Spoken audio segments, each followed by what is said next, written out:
नमस्कार। ये है कथा कस्तूरी और मैं हूँ भारती कुमारी। आज कथा कस्तूरी में मैं आप सबको सुना रही हूँ शिव प्रसाद सिंह जी की लिखी हुई एक कहानी कर्मनाशा की हार। काले सांप का काटा आदमी एक बार बच सकता है, हलाहल जहर पीने वाले की मौत रुक सकती है, पर जिस पौधे को एक बार कर्मनाशा का पानी छू ले वह फिर कभी हरा नहीं हो सकता। कर्मनाशा के बारे में किनारे के लोगों में एक और विश्वास प्रचलित था कि यदि एक बार नदी में बाढ़ आए तो बिना मानुष की बलि लिए नहीं लौटती है। हालांकि थोड़ी ऊंचाई पर बसे हुए नई डीह वालों को इसका कोई खौफ न था। इसी से वे बाढ़ के दिनों में गेरू की तरफ फैले हुए अपार जल को देखकर खुशियां मनाते। 2-4 दिन की यह बाढ़ उनके लिए तब्दीली बनकर आती। मुखिया जी के द्वार पर लोग बाग इकट्ठे होते और कजली सावन की ताल पर ढोलकें ठनकने लगती। गांव के दूध मुहे तक ई बाढ़ी नदिया जिया लेके माने का गीत गाते, क्योंकि बाढ़ उनके किसी आदमी का जिया नहीं लेती थी। किंतु पिछले साल अचानक जब नदी का पानी समुद्र के ज्वार की तरह उमड़ता हुआ नई डीह से जा टकराया तो ढोलकें बहक चली। गीत की कड़ियां मुरझाकर होंठों से पपड़ी की तरह छा गई। सोखा ने जान के बदले जान देकर पूजा की। 5 बकरों की दौरी भेंट हुई, किंतु बड़ी नदी का हौसला कम न हुआ। एक अंधी लड़की, एक अपाहिज बुढ़िया बाढ़ की भेंट रही। नई डीह वाले कर्मनाशा के इस उग्र रूप से कांप उठे। बूढ़ी औरतों ने कुछ सुराग मिलाया, पूजा पाठ कराकर लोगों ने पाप शांति की। एक बाढ़ बीती, बरस बीता। पिछले घाव सूखे ना थे कि भादों के दिनों में पानी फिर से उमड़ा। बादलों की छांव में सोया गांव भोर की किरण देखकर उठा तो सारा सिवान रक्त की तरह लाल पानी से घिरा था। नई डीह के वातावरण में हौलदिली छा गई। गांव ऊंचे अरार पर बसा था जिस पर नदी की धारा अनवरत टक्कर मार रही थी। बड़े बड़े पेड़ जड़ मूल के साथ उलटकर नदी के पेट में समा रहे थे। ये बाढ़ न थी, प्रलय का संदेश था। सबके चेहरे पर मुर्दनी छा गई थी।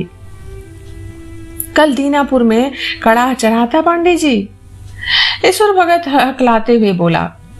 कुएं की जगत से बाल्टी का पानी लिए जगेसर पांडे उतर रहे थे।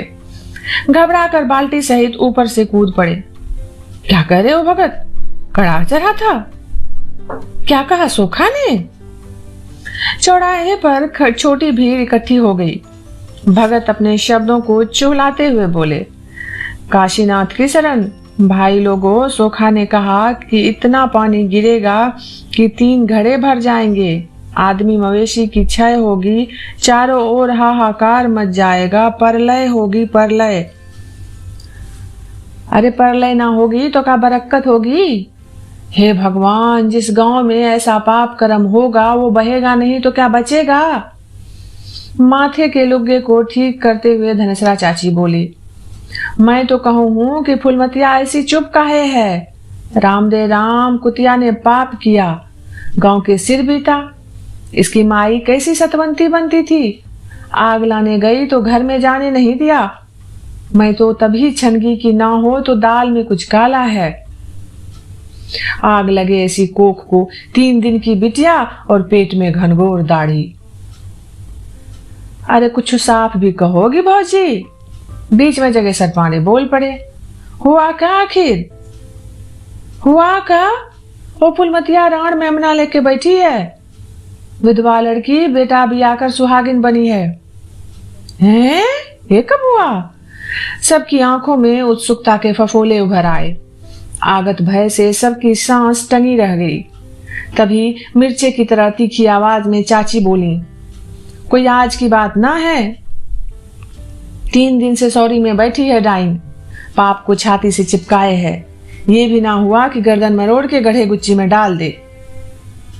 लोगों को परलय की सूचना देकर हवा में उड़ते हुए आंचल को बरजोरी बस में करती चाची दूसरे चौराहे की तरफ चल पड़ी। गांव का सारा आतंक, भय, पाप उनके पीछे कुत्ते की तरह दुम दबाए चले जा रहे थे। उनकी आंखों में नई डीह का भविष्य था। रक्त की तरह लाल पानी रक्त की तरह लाल पानी में चूहे की तरह ऊब चूब करते लोग चिल्ला रहे थे। मौत का ऐसा भयंकर स्वप्न भी शायद किसी ने ना देखा था। भैरव पांडे सब बैसाखी के सहारे अपनी बकरी के दरवाजे पर खड़े बाढ़ की पानी का जोर देख रहे थे। अपार जल में बहते हुए सांप बिच्छू चले आ रहे थे। मरे हुए जानवर की पीठ पर बैठा कौवा लहर के धक्के से बिछल जाता। भीगे चूहे पानी से बाहर निकलते तो चीर झपट पड़ते। बड़ा ही विचित्र दृश्य है। पांडे ना जाने क्यों बुदबुदाए। फिर मिट्टी की बनी पुरानी बकरी की ओर देखा। पांडे के दादा देश देहात के नामी गिरामी पंडित थे। उनका ऐसा अकबाल था कि कोई किसी के कभी सताने की हिम्मत नहीं करता था। उनकी बनवाई है ये बकरी। भाग की लेख कौन टारे। 2 पुस्त के अंदर ही सभी कुछ खो गया। मुट्ठी में बंद जुगनू हाथ के बाहर निकल गया और किसी ने जाना भी नहीं। आज से 16 साल पहले माँ बाप एक नन्हा लड़का हाथ में सौंप कर चले गए। पैर से पंगु भैरव पांडे अपने 2 वर्ष के छोटे भाई को कंधे से चिपकाए असहाय निरवलंब खड़े रह गए। धन के नाम पर बाप का कर्ज मिला। काम धाम के लिए दुधमुहे भाई की देख रेख रहने के लिए बकरी, जिसे पिछले बाढ़ के धक्कों ने एकदम जर्जर कर दिया है, अब ये भी ना बचेगी। पांडे के मुंह से भवितव्य फूट रहा था, जिसकी भयंकरता पर उन्होंने जरा भी ख्याल करना जरूरी नहीं समझा। दरारों से भरी दीवारें उनके खुरदुरे हाथों के स्पर्श से पिघल गईं। वर्षा का पानी पसीज कर हाथों में आंसू की तरह चिपक गया। सनसनाती हवा के इस छोर से उस छोर तक चक्कर लगा रही थी। विधवा फुलमतिया को बेटा हुआ है। बेटा, कुतिया के पाप से गांव तबाह हो रहा है। राम राम, ऐसा पाप। भैरव पांडे के कानों में आवाज के स्पर्श से ही भयंकर पीड़ा पैदा हो गई। बैसाखी उनके शरीर के भार को संभाल न सकी और वे धम्म से चौखट पर बैठ गए। बाजू के धक्के से कूहनी छिल गई। चिनचिनाती कूहनी का दर्द उन्हें रोए रोए बिंध रहा था और पांडे इस पीड़ा को होठों के बीच दबाने का प्रयत्न कर रहे थे। सब कुछ गया, वे बुदबुदाए। कर्मनाशा की बाढ़ उनकी इस जर्जर बकरी को हड़पने नहीं, उनके पितामह की उस अमूल्य प्रतिष्ठा को हड़पने आई है, जिसे अपनी इस विपन्न अवस्था में भी पांडे ने धरती पर नहीं रखा था। दुलार से पली वो प्रतिष्ठा सदा उनके कंधे पर चढ़ी रही। मैं जानता था कि ये छोकरा इस खानदान का नाश करने आया है।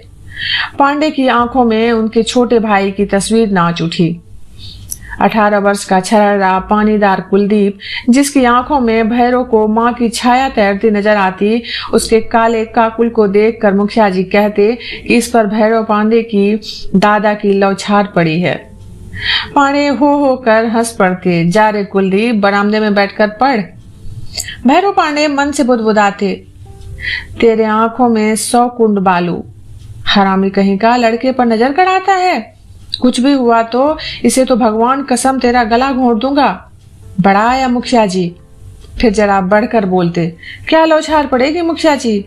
दादा के पास तो 5 पछाई गायें थी। एक से एक 2 थान दोगले तो 5 सरी बाल्टी भर जाती थी। यहाँ तो इस लौंडे को दूध पचता ही नहीं। फिर साल 12 महीने हमेशा मिलता भी कहाँ है हम गरीबों को। अब वो पुराने जमाने की बात कहाँ रही पांडे जी, मुखिया कहता है और अपने संकेतों से शब्दों में मिर्चे की तिताई भरकर चला जाता। काले काले काकुलों वाला नौजवान कुलदीप उसे फूटी आंखों नहीं सुहाता, किंतु भैरव पांडे के डर से वो कुछ कह नहीं पाता था। भैरव पांडे दिन भर बरामदे में बैठकर रुई से बिनौले निकालते, तुमते, सूत तैयार करते और तकली नचा नचा कर जनेऊ बनाते, जजमानी चलाते, पत्रा देख देते, सत्यनारायण की कथा बांध देते और इससे जो कुछ मिलता कुलदीप की पढ़ाई और उसके कपड़े लत्ते आदि में खर्च हो जाता। ये सब कुछ मर मर कर किया था। इसी दिन को पांडे की आंखों में प्यास छा गई। लड़के ने उन्हें किसी और का नहीं रखा। आज यहाँ आफत मची है, अपने पता नहीं कहाँ भाग कर छिपा है। राम जाने कैसे हो। सूखी आंखों में 2 बूंदें गिर पड़ी। अपने से तो कौर भी नहीं उठा पाता था। भूखा बैठा होगा कहीं। बैठे मरे, हम क्या करें। पानी ने बैसाखी उठाई, बगल की चारपाई तक गए और धम से बैठ गए। दोनों हाथों में मुंह छिपा लिया और चुप लेटे रहे। पूर्वी आकाश पर सूरज के 2 लट्ठे ऊपर चल रहा था। काले काले बादलों की दौड़ धूप जारी थी। कभी कभी हल्की हवा के साथ बूंदें बिखर जाती। दूर किनारों पर बाढ़ के पानी की टकराहट हवा में गूंज उठती। भैरव पांडे उसी चारपाई पर लेटे आंगन की ओर देख रहे थे। बीचों बीच आंगन के तुलसी चौरा था, जो बरसात के पानी से कटकर खुरदरा हो गया था। पुराने पौधे के बीच नई मासूम मरकती पत्तियों वाले छोटे छोटे पौधे लहराने लगे थे। वर्षा की बूंदें पुराने पौधों की सख्त पत्तियों पर टकराकर बिखर जाती। टूटी हुई बूंदों की फुहार धीमे से मासूम पौधों पर फिसल जाती। कितने आनंद मग्न थे वे मासूम पौधे। पांडे की आंखों के सामने कार्तिक की वो शाम भी नाच उठी। 2 बरस पहले की बात होगी। शाम के समय जब वे बरामदे में लेटे थे, फुलमत आई अपनी बाल्टी मांगने। सुबह भैरव पांडे ले आए थे किसी काम से। कुलदीप, जरा भीतर से बाल्टी दे देना, कहा था पांडे ने। सफेद साड़ी में लिपटी लिपटाई गुड़िया की तरह फुलमत आंगन में इसी चौड़े के पास आकर खड़ी हो गई थी और बाल्टी उठाने के लिए जब कुलदीप झुका था तो फुलमत भी अपने दोनों हाथों से आंचल का खूंट पकड़कर तुलसी जी की वंदना करने के लिए झुकी थी। कुलदीप के झटके से उठने पर वो उसकी पीठ से टकरा गई थी अचानक। तब ना जाने क्यों दोनों मुस्कुरा उठे थे। भैरव पांडे क्रोध से तिलमिला गए थे। वे गुस्से के मारे चारपाई से उठे तो देखा कुलदीप बाल्टी लिए खड़ा था और फुलमत तुलसी चौरे पर सिर रखकर प्रार्थना कर रही थी। ना जाने क्यों पांडे की आंखें भर आई। बरसात के दिनों के बाद इस खुरदुरे चौरे को उसकी माँ पीली मिट्टी के लेबन से संवार देती, फिर श्वेत बलुई मिट्टी से पोत कर सफेद कर देती। शाम को सूखे हुए चबूतरे पर घी के दीपक जलाकर माथा टेक कर वो लड़कों के मंगल के लिए विनय करती। तब वे भी ऐसे ही झुककर आशीर्वाद मांगती और पांडे बगल में चुपचाप खड़े दियों का जलना देखा करते थे। पांडे को सामने खड़ा देख कुलदीप हड़बड़ाया और फुलमत बाल्टी लेकर चुपचाप बाहर चली गई। पांडे के चेहरे पर एक विचित्र भाव था, जिसे संभाल सकने की ताकत उन दोनों के मन में ना थी और दोनों ही भय की कंपन लिए इधर उधर भाग खड़े हुए। बहुत दिनों तक पांडे के चेहरे पर अवसाद का ये भाव बना रहा। कुलदीप डर के मारे उनकी ओर देख नहीं पाता। ना तो पहले उसकी जिद करने की हिम्मत होती, ना तो हंसी के कलरव से घर के कोने कोने को गुंजान बनाने का साहस। पांडे ने अपने दिल को समझाया, इसे लड़कों का क्षणिक खिलवाड़ समझा। सोचा धरती की छाती का बड़ी कड़ी है, ठेस लगते ही सारी गुलाबी मंकुड़ियां बिखर जाएंगी। दोनों को दुनिया का ताव भाव मालूम हो जाएगा। पांडे के रुख से फुलमत भी सशंक हो गई थी। इधर कम आती। कुलदीप के उठने बैठने पढ़ने लिखने पर पांडे की कड़ी नजर थी। वो किताब खोलकर बैठता तो दिए की टेम में श्वेत वस्त्रों में लिपटी फुलमत खड़ी हो जाती। पुस्तकों के पन्ने खुले रह जाते और वो एकटक दिए की लौ की ओर देखता रह जाता। पांडे को उसकी ये दशा देखकर बड़ा क्रोध आता, पर कुछ कहते नहीं। कुलदीप, एक बार टोक भी दिया था, क्या देखते रहते हो इस तरह? तबीयत तो ठीक है ना? जी भैया, इतना ही कहा था कुलदीप ने और फिर पढ़ने लग गया था। दिए की टेम कुलदीप के चेहरे पर पड़ रही थी, जिसके पीछे घने अंधकार में लेटे पांडे क्रोध, मोह और ना जाने कितने प्रकार के भावों के चक्कर में झूल रहे थे। उन्हें फुलमत पर बेहद गुस्सा आता। टीमल मल्ला की ये विधवा लड़की मेरा घर चौपट करने पर क्यों लगी है? पता नहीं कहां से बह दह कर यहाँ आकर बस गए। कुलच्छनी अब क्या चाहती है? बाप मरा, पति मरा, ना जाने क्या करेगी। जाने कौन सा मंत्र पढ़ दिया।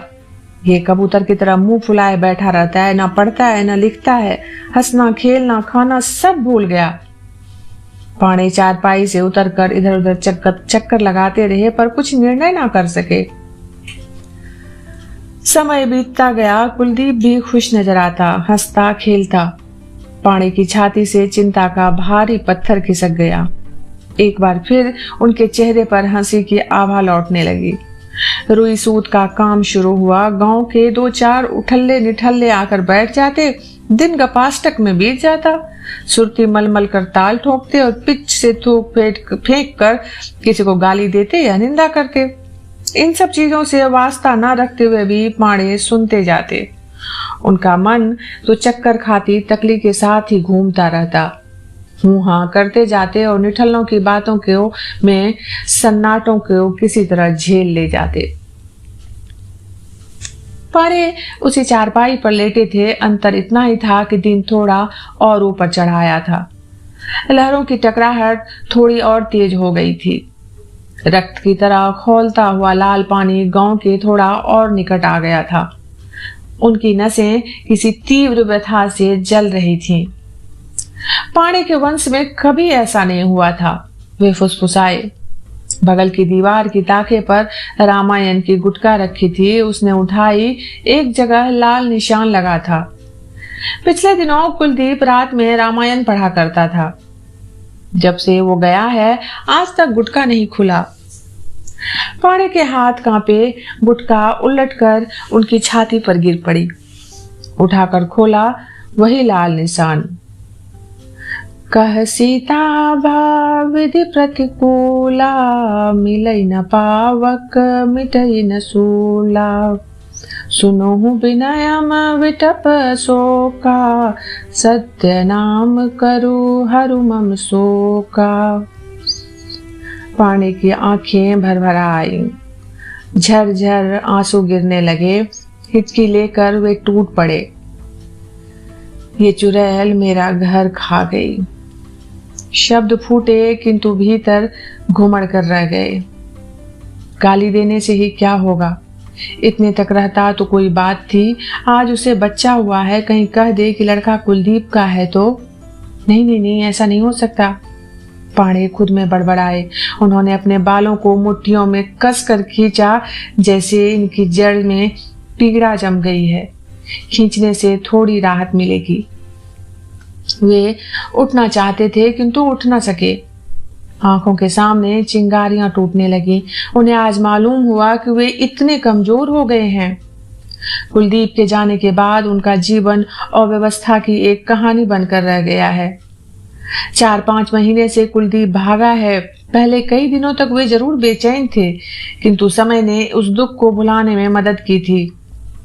आज फिर कुलदीप उनकी आंखों के सामने आकर खड़ा हो गया। बीती घटनाएं एक एक कर आंखों के सामने नाचने लगी। फागुन का आरंभ था। मुखिया जी की लड़की की शादी थी। गांव भर में खुशी छाई रहती, जैसे सबके घर शादी होने वाली हो। शादी के दिन तो गांव वाले भी बनने संवरने की होड़ में लगे हुए थे। सब लोग पट्टी कटा रहे थे। शौकीनों की पट्टी 4-4 अंगुल चौड़ी छुरे से बनी थी। कुएं की जगत पर दोपहर के 2 घंटे पहले ही भीड़ लगी थी और अब 2 बजने को आए।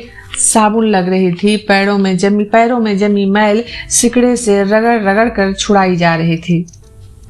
बारात आई। द्वार पूजा की शोभा का क्या ही कहना। बनारस की रंडी नाचने आई थी। छैल छबीलों की भीड़ जम गई थी। शाम को महफिल जमी। मुखिया जी का दरवाजा आदमियों से खचाखच भरा था।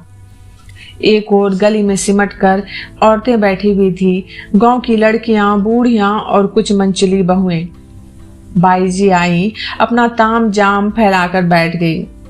सारंगी लेकर बूढ़े मियाँ ने किनकिन किया और बाई जी ने आलाप के बाद गाया।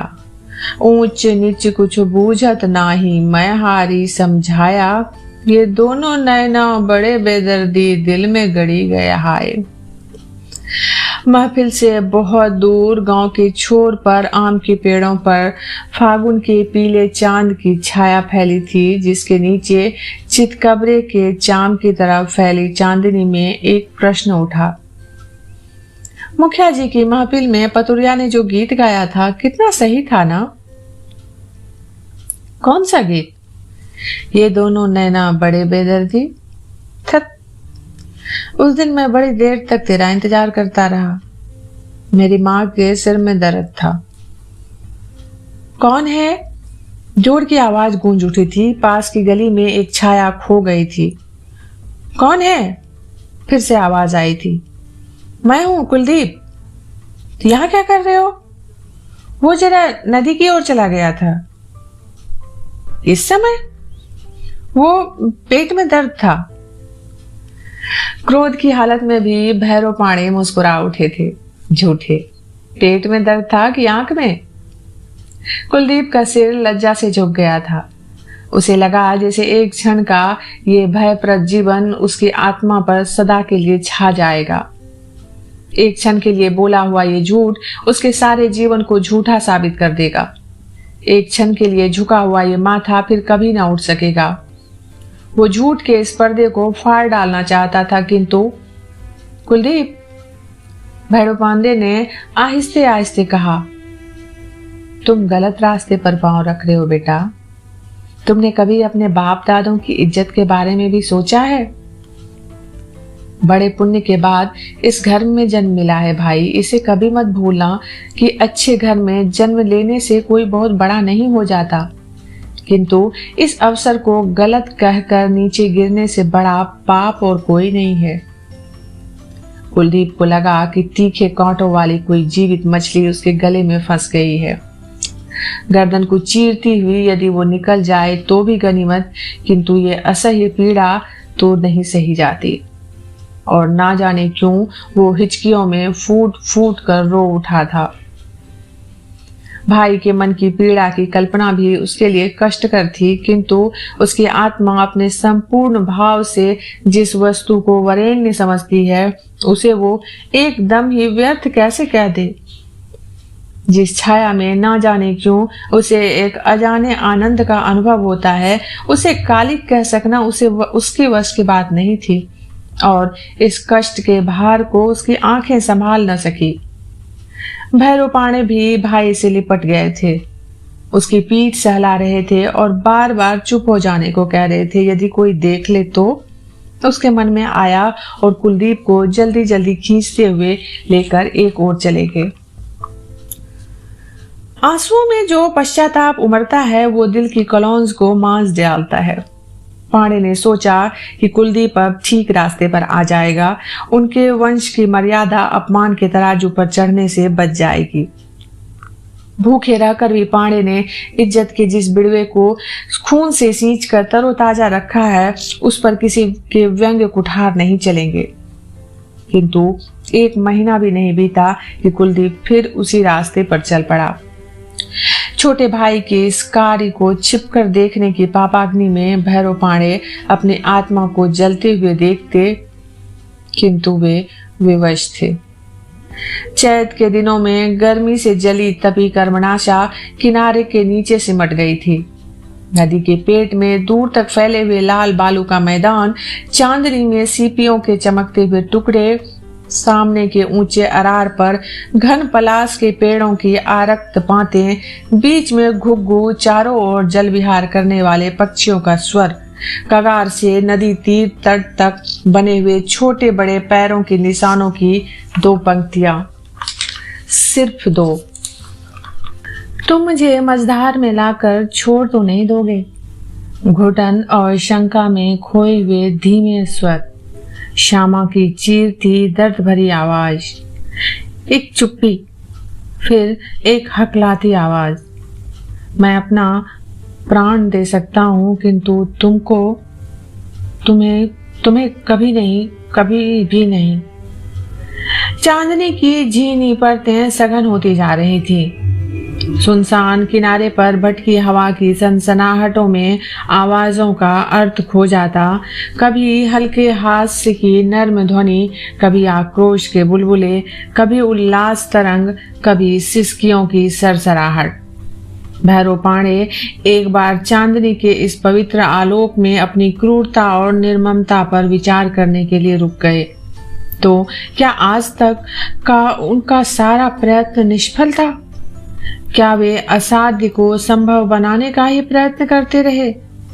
एक क्षण के लिए भैरव पांडे ने सोचा, काश फुलमत अपनी ही जाति की होती तो कितना अच्छा होता, वो विधवा ना होती तो कितना अच्छा होता।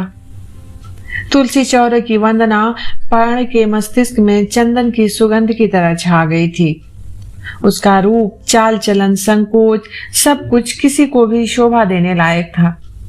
एक क्षण के लिए उनकी आंखों के सामने सफेद साड़ी में लिपटी फुलमत की पतली दुबली काया हाथ जोड़कर खड़ी हो गई, जैसे वो आंचल फैलाकर आशीर्वाद मांग रही हो। भैरव पांडे विजड़ित खड़े थे, विमूढ़। यह असंभव है। पांडे ने बैसाखी संभाली और नीचे की ओर लपके। कुलदीप, बड़ी कर्कश आवाज थी पांडे की। दोनों सिर झुकाए सामने खड़े थे। आज पहली बार पाप की साक्षी में दोनों संवेद दिखाई पड़े थे। पांडे फिर एक क्षण के लिए चुप हो गए। मैं पूछता हूं, ये सब क्या है? पांडे चिल्लाए। इतने निर्लज्ज हो तुम दोनों? पांडे बढ़कर सामने आए, फुलमत की ओर मुंह फेर कर बोले, तू इसकी जिंदगी क्यों बिगाड़ना चाहती है? क्या तू नहीं जानती कि तू जो चाहती है वो स्वप्न में भी नहीं हो सकता, कभी नहीं हो सकता? फुलमत चुप थी। पांडे दूने क्रोध से बोले, चुप क्यों है चुड़ैल, बोलती क्यों नहीं? मैं क्यों इनकी जिंदगी बिगाड़ूंगी दादा? वो सहसा एकदम निचुड़ गई। मैंने तो इन्हें कई बार मना किया। कुलदीप, पांडे दहाड़े, सीधे रास्ते पर आ जाओ, अच्छा होगा। तुमने बहरों का प्यार देखा है, क्रोध नहीं।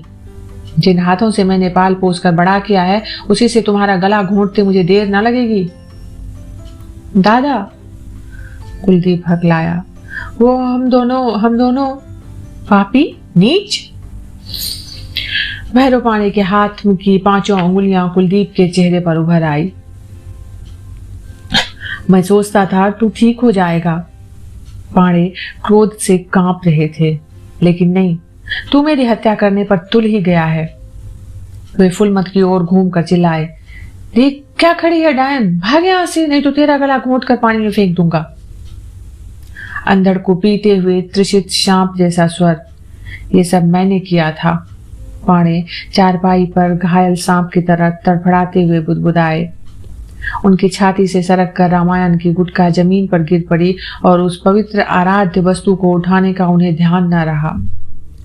कुलदीप दूसरे ही दिन लापता हो गया। पांडे अपनी बैसाखी के सहारे दिन भर गांव गिरांव की खाक छानते फिरे, किंतु वो नहीं मिला।